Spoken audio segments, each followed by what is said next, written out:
Hello folks, hope you're having a great day today. Today I want to take a look at Algernon Blackwood and his short story, Keeping His Promise, which I have in my best short stories by Algernon Blackwood.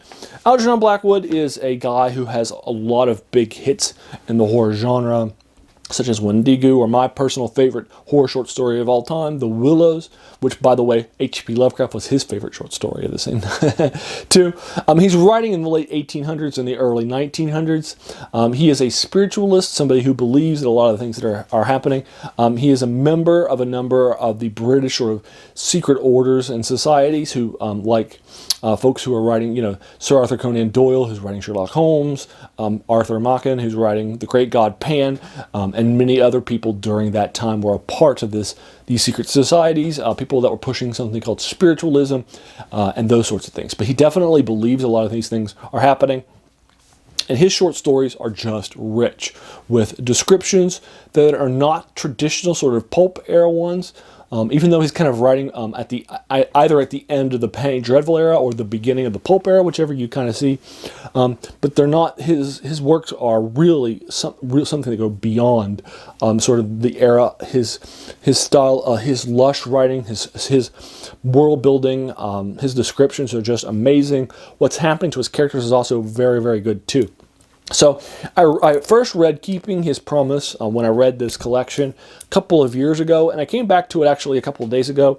I had this horror collection in my pocket when I was going out, and actually this is on Sunday, when I was going and watching Birds of Prey, which will date when I've done this review, in case you're later like, if I publish this a few months later, you'll be like, oh yeah, Birds of Prey, That was a while ago. But yeah, I watched it on opening weekend for Birds of Prey, and I had that horror book with me, and like I normally do. I grabbed some lunch and was ahead of time and was reading that, and I reread that short story, and I was reminded just how fun it is as a short story, how good it is as a short story, how many things are happening. So I wanted to kind of bring it back kind of to you, kind of take a look at it. So let's take a look at Keeping His Promise, which in this short story collection is about, and this is the one I just recently read it in, is about 12 pages long. Let me take a look at that just to verify. Nope, 13. 13 pages long in this collection. All right, what's going to wind up happening is that we're going to and I'll give you just a quick synopsis and cut it off about halfway through. But our main character is going to be sort of this erudite, wealthy person who is living and finally, as a college student, he is in his final senior year. He's taking his tests in order to pass them.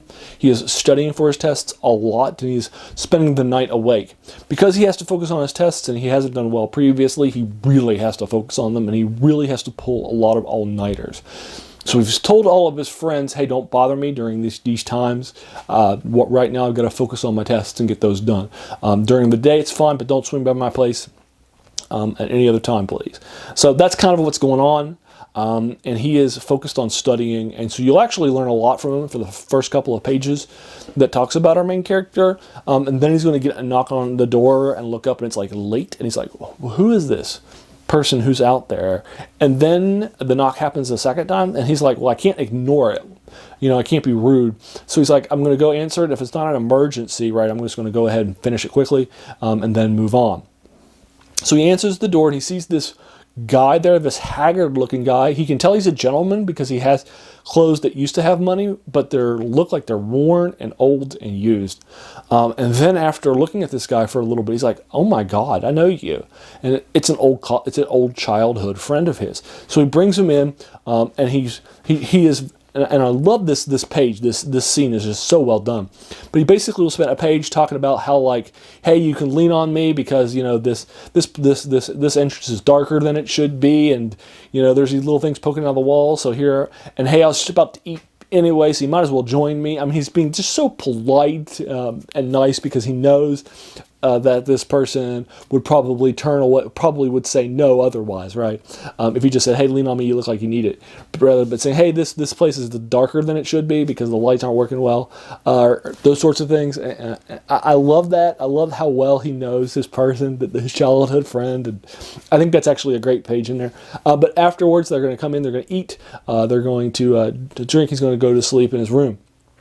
And then that's it. I'll leave you there because that's about halfway through the story. Again, it's not the longest story in the world, but about 13 pages good pages and with a lot of things happening. That's probably leaving you about 5 or 6 pages in.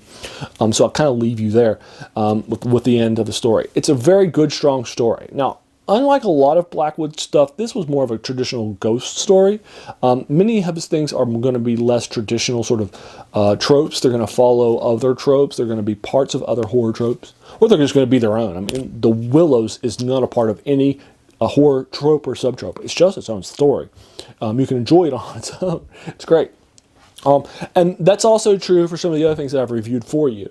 But this one has, I think, it was a little more traditional, but it's just so well told, and has so many fun character moments, like the page where he has, again, where he's just bringing in his friend, who he's recognized, and trying to get his friend to do things, so he does it without making it seem like he's like his friend needs it, because he knows his old childhood friend is going to say no. And I enjoy that. I think that's some good character building moments that Blackwood has in it.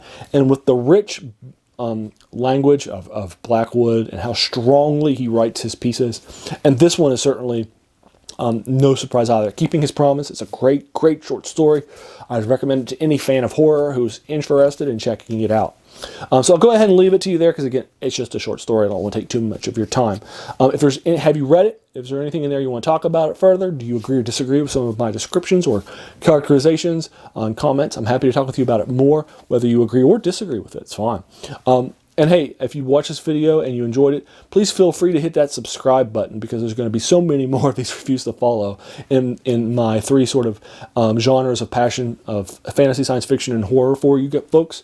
And then finally, if you watch this video all the way to the end, I just want to thank you for taking some time out of your day. We all have such busy days and busy lives and so many things happening.